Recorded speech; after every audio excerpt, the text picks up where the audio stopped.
إن الحمد لله نحمد ونستعين به ونستغفره ونعوذ بالله من شرور أنفسنا وسيئات أعمالنا من يهد الله فلا مضل له ومن يضلل فلا هادي له وأشهد أن لا إله إلا الله وحده لا شريك له وأشهد أن محمدا عبده ورسوله اللهم صل على محمد وعلى آل محمد يا أيها الذين آمنوا اتقوا الله حق تقاته ولا تموتن إلا وأنتم مسلمون يا أيها الناس اتقوا ربكم الذي خلقكم من نفس واحدة وخلق منها زوجها وبث منهما رجالا كثيرا ونساء واتقوا الله الذي تساءلون به والأرحام إن الله كان عليكم رقيبا يا أيها الذين آمنوا اتقوا الله وقولوا قولا سديدا يصلح لكم أعمالكم ويغفر لكم ذنوبكم ومن يطع الله ورسوله فقد فاز فوزا عظيما أما بعد Assalamualaikum warahmatullahi wabarakatuh. Alhamdulillah, syukur kita kepada Allah SWT dengan limpah dan nikmatnya kita dapat bersama pada hari ini, dan insyaAllah Allah SWT yang maha pengampun lagi maha penyayang yang sentiasa memberi petunjuk kepada kita. InsyaAllah pada hari ini kita akan lihat tentang kepentingan ilmu dan istighfar kepada Allah SWT. Sebab itu Rasulullah SAW telah menjelaskan kepada kita dalam hadis yang mana Rasulullah menyatakan dalam hadis riwayat Bukhari, "May yuridillahi bihi khairan yufaqihu fid din wa innama ilmu bil ta'allumi." Barang siapa yang Allah inginkan kebaikan baginya, maka dia memberikannya pemahaman yang mendalam terhadap agama. Dan dalam riwayat Imam Al-Bukhari dinyatakan lagi, baginda SAW bersabda, ilmu yang benar hanya dapat dicapai melalui pembelajaran. InsyaAllah kita semua akan mencapai ilmu melalui pembelajaran dengan cara macam mana lagi. Pembelajaran kita dalam keadaan yang lain ialah kita membaca buku ialah salah satu pembelajaran yang baik untuk menambah pengetahuan kita untuk memahami agama Allah SWT. Dan kita tidak boleh lari sebagai hamba Allah SWT sebagaimana nyatakan Rasulullah SAW dalam hadis riwayat Muslim dan Ahmad, yang mana dinyatakan oleh Abu Hurairah radhiyallahu anhu, dinyatakan wallazi nafsi biyadihi law lam tuznibu la hazaba Allah bikum wal jaa biqaumin yuznibuna fayastaghfiruna Allah fayaghfir lahum.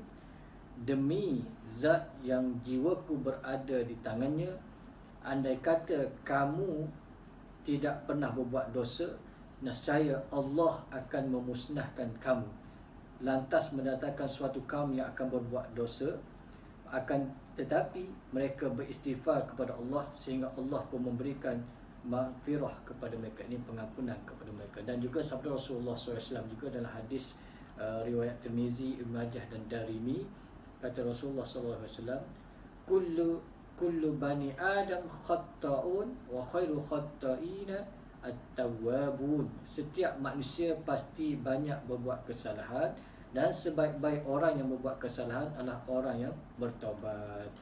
Jadi Allah SWT menguji kita dengan ujian mendatangkan contohnya sekarang ni kita berdepan dengan COVID-19. Jadi ujian ini datang sebenarnya untuk kita lagi berdekat dengan Allah SWT, banyakkan beristighfar, mohonkan pengampunan pada Allah SWT. Dan setiap ujian yang berlaku ini pastinya Allah sayang pada kita. Allah nak lihat bagaimana kita mencari jalan untuk mendekatkan diri kepada Allah SWT. Jalan yang paling baik adalah dengan kita menjaga ibadat solat kita berjemaah di rumah bersama ahli keluarga, yang mana sekarang ni bapa secara tak langsung sudah menjadi imam. Begitu juga apabila solat tarawih kemungkinan akan dilaksanakan di rumah. Yang sebelum ini kita solat tarawih di masjid atau di surau, dan sekarang ni kita solat tarawih di rumah. Saya tak langsung dapat mengeratkan lagi hubungan silaturahim kita sama keluarga dan memberanikan diri seorang bapa untuk menjadi imam. Jangan risau. Ada setengah orang dia risau, dia kata macam mana nak solat berjemaah sebab kami tidak tahu bagaimana cara nak baca wirid-wirid tertentu selepas antara rakaat solat. Jadi bagi kami, penjelasan para ulama di sini, kalau kita lihat yang itu bukanlah amalan ahli sunnah wal jamaah. Ini bukan amalan sunnah jamaah, ini bukan sunnah Rasulullah SAW, tapi dibaca oleh masyarakat kita di Malaysia. Mungkin dibaca sejak untuk memberi semangat kepada orang datang solat berjemaah. Tapi ada hikmah juga apabila berlaku peristiwa PKP ni dan juga COVID-19 ni, kita belajar, kita dapat faham rupanya apa yang kita buat ni selama ni itu adalah budaya yang diamalkan oleh masyarakat di Malaysia dan di Nusantara. Tetapi kalau kita tak baca, solat kita tetap sah. Jadi jangan takut untuk melaksanakan ibadat tersebut. Jadi berbalik kita, apabila kita faham tentang perkara-perkara tersebut, pentingnya kita beristighfar kepada Allah SWT, yang mana Allah SWT menjanjikan setiap umatnya atau hamba-Nya, umat Muhammad ni hamba-Nya, apabila kita kembali pada jalan Allah SWT, kita beristighfar, Allah SWT menjanjikan pengampunan, dan dia akan ampunkan dengan beri rezeki balik pada kita. Sekarang ni kita risau dari segi pendapatan kita, dan kita risau dari segi bagaimana kita nak mengharungi selepas PKP ni, ujian kita dengan Allah SWT ni, cari rezeki. Tetapi Allah janjikan dalam Al-Quran, janji Allah pasti benar, sebagaimana firman Allah SWT dalam surah Nuh ayat 10 hingga 12, faqultu astaghfiru rabbakum innahu kana ghaffara yursilis samaa 'alaikum midrara wa yumdidkum bi amwalin wa banin wa yaj'al lakum jannatin wa yaj'al lakum anhara. Maksudnya, maka aku katakan kepada mereka, beristighfarlah kepada Tuhanmu, sesungguhnya Dia adalah Maha Pengampun. Nescaya Dia akan mengirimkan hujan kepadamu dengan lebat dan melengkapkan harta dan anak-anakmu, dan mengadakan untukmu kebun-kebun, dan mengadakan pula di dalamnya sungai-sungai. Kalau kita lihat dalam kitab tafsir Ibn Katsir rahimahullah, Imam Ibn Katsir rahimahullah menyatakan tafsir tentang ayat ini, maksudnya apabila kamu semua bertaubat kepada Allah, ini beristighfar, memohon ampun kepadanya, dan kamu sentiasa mentaatinya, nescaya Dia akan membanyakkan rezeki ke atas kamu, menurunkan kepada kamu hujan yang barakah, mengeluarkan untuk kamu keberkatan dari bumi, menumbuhkan untuk kamu tumbuh-tumbuhan, mengalirkan, melimpahkan untuk kamu susu-susu perahan, dan melengkapkan untuk kamu harta dan anak-anak. Maksudnya Dia akan memberi kamu harta kekayaan dan anak-anak, serta memberi kepada kamu kebun-kebun dalamnya terdapat pelbagai jenis buah-buahan di dalam yang dalamnya mengalir sungai-sungai. Ini nyatakan dalam kitab tafsir Ibn Katsir jilid 8 halaman 233. Jadi kita lihat betapa pentingnya zikir istighfar ni. Walaupun kita pandang mudah menyebut astagfirullah, tetapi kekuatannya di sisi manusia, apabila kita banyak beristighfar pada Allah SWT, insya-Allah Allah akan bantu kita. Di samping itu kita berusaha bertawakal pada Allah SWT, insya-Allah Allah bantu kita. Sebab itulah kita kena banyak membaca untuk menambahkan pengetahuan kita, supaya kita tidak ikut amalan-amalan yang salah yang boleh menjauhkan kita daripada ajaran Allah SWT. Mungkin ni ujian-ujian datang pada Allah SWT, Allah nak lihat di mana tempat kita mengadu. Setengah ajaran mengadu pada guru, suruh guru tolong doa. Jadi antara buku yang baik sebenarnya ni boleh juga kita baca, salah satu buku yang diterbitkan oleh Dewan Bahasa Pustaka, Ajaran Sesat di Malaysia ni, boleh para penonton boleh beli ni untuk tambah pengetahuan kita ni, supaya kita tahu, jangan mudah terpengaruh dengan ajaran-ajaran salah yang terdapat di Malaysia ni. InsyaAllah kalau kita baca dan kita kenal, mungkin kita ada buat silap atau terikut amalan-amalan ini, maka segeralah kita beristighfar kepada Allah Subhanahu Wa Taala. Dan juga antara buku-buku yang baik kita baca untuk meningkatkan pengetahuan kita, iman kita, ilmu kita, untuk kita lebih faham agama Allah SWT. Antara buku yang baik ini antara buku yang diterbit oleh PTS, Apabila Tuhan Berbicara. Ini ditulis oleh Ustaz Abdullah Bukhari Abdul Rahim. Ini buku yang baik juga yang kita baca, dan saya pun baca dalam tempoh ni, antara yang baik, memberi mudah untuk para orang awam, untuk orang awam lebih memahami tentang agama Allah SWT, dihurai dengan bahasa yang mudah. Jadi kita lihat tentang kelebihan beristighfar ni sebagaimana dijelaskan oleh Imam Qutubi dan Al-Hafiz Ibn Hajar Asqalani rahimahullah, menyebut dalam kitabnya, menyatakan katanya Imam Hasan Al-Basri bahwasanya seorang lelaki ni mengadu kepadanya tentang musim kemarau yang sedang terjadi. Maka Hasan Al-Basri pun mengatakan kepada mereka, beristighfarlah kepada Allah. Kemudian datang pula lelaki lain mengadu kepada Imam Hasan Basri tentang kefakirannya atau kemiskinannya. Maka Imam Hasan Basri mengatakan, beristighfarlah kepada Allah. Kemudian datang lagi orang mengadu kepada beliau dan mengatakan kekeringan tanamannya. Maka Imam Hasan Basri pun menjawab lagi, beristighfarlah kepada Allah. Kemudian datang lagi orang mengadu yang beliau kata masih tidak memiliki anak, dah kahwin lama tak ada anak. Maka Imam Hasan Basri pun menjawab, beristighfarlah kepada Allah.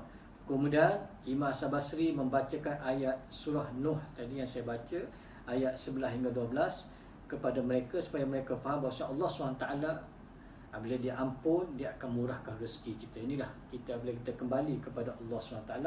Dan janganlah kita melakukan zikir-zikir atau istighfar, amalan-amalan yang bercanggah dengan Al-Quran dan Sunnah. Jadi pastikan kita mendapat sumber yang betul. Antara lafaz istighfar yang diajar oleh Rasulullah SAW, kalau kita lihat dalam hadis riwayat Abu Daud, antaranya astaghfirullah allazi la ilaha wal hayyul qayyum wa atubu ilaih. Ini dinyatakan dalam hadis riwayat Abu Daud dan juga dicatat dalam hadis muttafaqun alaih. Astaghfirullah wa atubu ilaih. Ini antara zikir yang boleh kita baca. Dan juga dalam hadis riwayat Bukhari, antara lafaz doa dibaca Rasulullah SAW, lafaz istighfar ni, Rabbi filli wa tub alayya innaka antat tawwabur rahim.